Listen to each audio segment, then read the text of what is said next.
Hoy en Tras la huella del horror vamos a hablar del caso de María Ángeles Feliu, más conocida como la farmacéutica de Olot. ¿Quién es esta mujer y por qué su caso es histórico en España?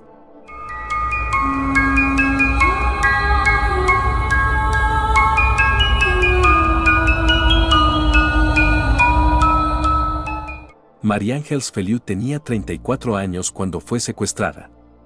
La farmacéutica de Olot, un pequeño pueblo de Gerona, provenía de una familia muy conocida con alto poder adquisitivo. Aquella tarde del 20 de noviembre de 1992 se presentaba como cualquier otra. María Ángeles cerraba la farmacia familiar situada en la carretera Santa Pau de Olot. Había quedado a tomar algo con su hermana y un amigo. Eran las 20:30 horas. 45 minutos después llegaba a su domicilio. A la puerta del aparcamiento, la abordó un encapuchado que, apuntándola con una escopeta recortada, le gritó: «¡Alto, las llaves del coche! Si te mueves, te pego un tiro». Le ató las manos a la espalda y le cubrió la cara con cinta de embalar para después introducirla en la parte trasera de su vehículo. Se pasó todo el periplo de rodillas y con la cabeza en el suelo. Cambiaron de coche hasta en 2 ocasiones. Cuando la metieron en el garito, como así definió María Ángeles al Zulo, no pensaba que tardaría 492 días en salir. De hecho, uno de los secuestradores le pidió el teléfono de sus familiares para pedir un rescate. Así que aquello podía acabar pronto. Pero no fue así.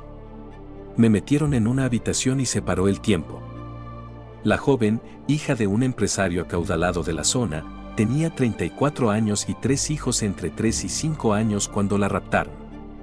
Los negocios familiares eran conocidos principalmente en el sector energético y aunque vivían de forma discreta y sin hacer ostentación de su fortuna, los secuestradores de María Ángeles manejaban dicha información. Un armario empotrado de 1,5 metros de ancho, por 1,70 de altura y 1,60 metros de profundidad, sin luz natural y con un colchón. Así era el minúsculo zulo en el que María Ángeles permaneció encerrada durante más de 17 meses. No podía ponerse completamente de pie ni tampoco estirada. Era un lugar tenebroso, húmedo, insalubre y a oscuras. Unas condiciones infrahumanas semejantes a las que los prisioneros de los campos de concentración nazis padecieron durante la Segunda Guerra Mundial. De esta forma, la farmacéutica vivió los primeros 4 meses. A partir de entonces, su carcelero, Iñaki, se apiadó de ella y le hizo más fácil su cautiverio. Le proporcionó velas, después un mechero y finalmente, instaló luz eléctrica. También le permitió caminar 20 minutos al día por el sótano donde se localizaba el agujero, e incluso, tener la radio encendida. Fue gracias a ella como la joven se enteró de que habían perdido la esperanza de encontrarla con vida y que la daban por muerta. Los 492 días fueron una lucha constante por sobrevivir.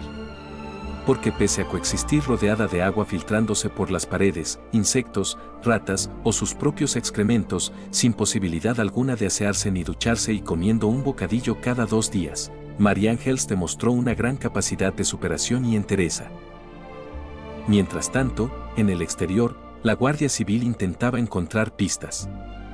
Los secuestradores llamaron varias veces a la familia pidiendo cifras económicas dispares. La familia Feliu reunió el dinero solicitado en varias ocasiones, pero los secuestradores no se presentaron a los encuentros, y así los días pasaron. Más de 10 intentos. Incluso ha habido intentos de pago de rescate que hemos tenido que ir a Londres. Incluso se ha barajado la circunstancia de pagar con obras de arte, de subastas. Se van exigiendo diversas cantidades de dinero, siempre al alza. Empiezan por 50 millones y al final terminan, pues hablábamos ya de cantidades de hasta más de 250 millones de pesetas.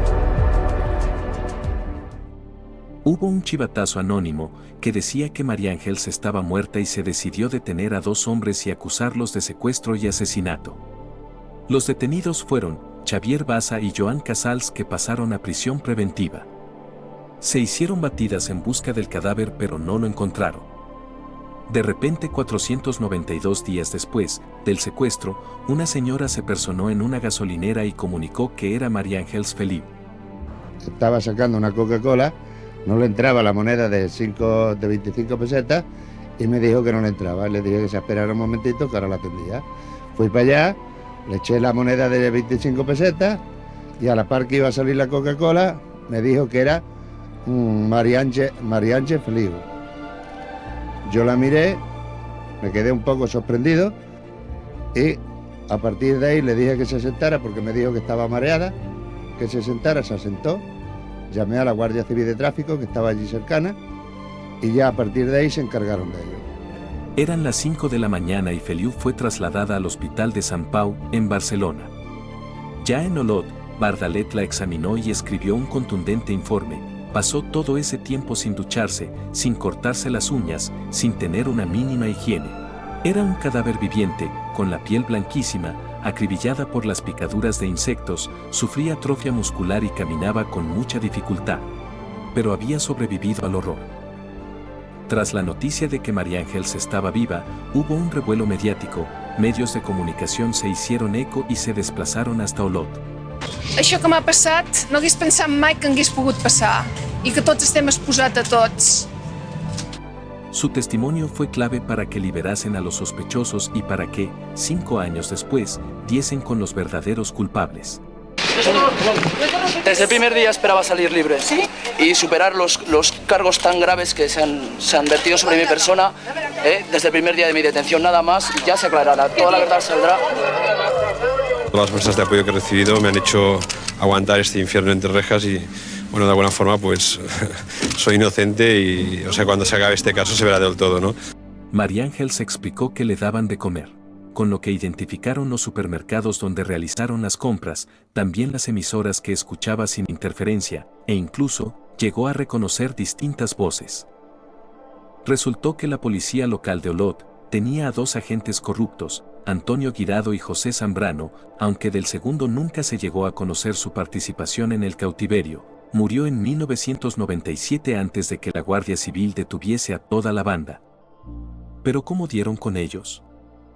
5 años después de la liberación de María Ángels Feliu, la Guardia Civil estaba en un punto muerto y el fiscal solicitó que el caso se archivara. Pero en ese momento un nuevo secretario judicial fue destinado a Olot y decidió hablar con la Guardia Civil y reactivar el caso. En ese momento descubrió una declaración de un guardia urbano, que declaró que 2 compañeros le habían dicho que querían que participara en un secuestro. Él se negó y este testimonio no se le dio importancia.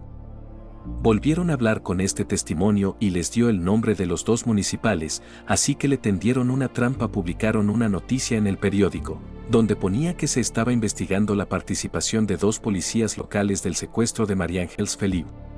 Y así es como cayó uno de los artífices del cautiverio. Tras la confesión de Antonio Guirado, el resto de la banda también fue arrestada. Principalmente Ramón Ullastre, agente rural y autor intelectual del secuestro. También fueron detenidos Montserrat Tejidó, José Luis Paz y Sebastián Comas, apodado Iñaki. Durante todo este tiempo, buscaron el zulo donde estuvo encerrada la farmacéutica, sin ningún resultado. Tras la declaración de Antonio Guirado dieron con el zulo. Estaba situado en el sótano de una casa pareada donde vivía Ullastre y su esposa Montserrat Tejidó a 40 kilómetros de Olot. Cuando la Guardia Civil fueron al adosado tuvieron que pedir ayuda a albañiles porque la entrada al zulo estaba tapiada. El zulo había desaparecido totalmente. De hecho, el mismo día que queda en libertad María Ángels Feliu, se inician las obras de remodelación del patio y el acceso a ese sótano. Finalmente, en noviembre de 2002 dio comienzo el juicio por el secuestro de la farmacéutica de Olot. 10 años después de su rapto, la víctima por fin ponía cara a sus verdugos, cosa que hasta entonces jamás pudo. De hecho, los detenidos llegaron a la audiencia de Girona completamente disfrazados con barbas y pelucas. No querían que las cámaras les captasen, pero tras 30 sesiones y 3 meses de vista, la sociedad conoció el rostro de aquella tortura bajo tierra. Jo me'n dono compte que estic segrestada quan sento per la ràdio l'endemà que la farmacèutica de Olot ha sido secuestrada. Vaig pensar, ai, Déu meu, ja està. El que et repugna molt, que et costa molt, és que et tinguin de treure les teves necessitats. Mear en un cubo, o orinar o cagar en un cubo, arriba un punt que quan ja no el feia terra el ficava sobre el matalàs i tenia de fer equilibris, però costa molt. Vaig estar un mes sense anar de ventre, ja se'm vaig haver d'estirar la merda, podia quedar molt malament, però ho dic. Era humit, sí. A vegades havia sumit de sota, o sigui, somia de sota, pujava una mica l'aigua uns 10 centímetres i després se reabsorbia. Ja es pot imaginar el que devia ser. Avui pas dit. Era fosc? Totalment fosc. Totalment fosc. Totalment fosc. És a dir, vostè no veia absolutament res? Res. És a dir, no hi havia cap fissura ni cap escletxa? No, res, no es veia res, no es veia res. I amb aquesta situació de foscor? 4 mesos. 4 mesos.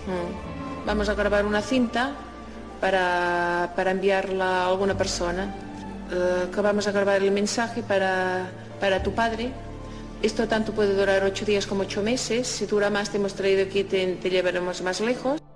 Finalmente, el tribunal procedió a sentenciar a los culpables con las siguientes penas. Al guarda forestal Ramón Ullastre y al policía local Antonio Guirado a 22 años de prisión. A Montserrat Tejidor, esposa de Ullastre, a 18 años. A José Luis Paz, a 14 años de cárcel, y a Sebastián Comas, el carcelero apodado Iñaki, a 17 años de prisión. Durante todo el tiempo transcurrido entre la liberación de María Ángeles Feliu y la detención de sus captores, los medios de comunicación la sometieron a un calvario mediático. Decían que había fingido su propio secuestro. Esto aún hizo más mella en la salud mental y física de Feliu. Por suerte todo se descubrió y los artífices fueron encarcelados. Este caso es histórico en España, ya que fue el secuestro más largo llevado a cabo por fines económicos y no terroristas.